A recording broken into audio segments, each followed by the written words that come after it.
Thanks, Leah. It's great to be with you.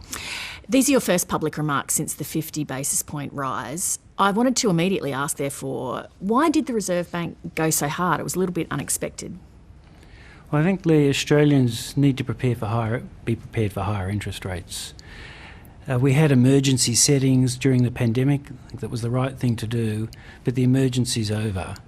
And it's time to remove the emergency settings and move to more normal settings of monetary policy.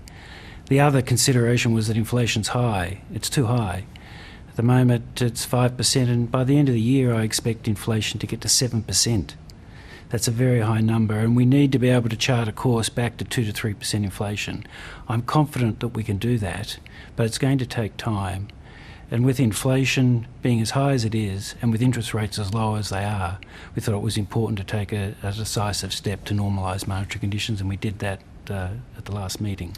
I'll ask about inflation in a bit more detail in a second, but I think the key question a lot of viewers would have is how far are rates going to rise and how quickly? Well, it's going to be determined by events, isn't it? I think it's reasonable that interest rates the cash rate gets to 2.5% at some point. And I say that because the midpoint of our inflation target's 2.5%.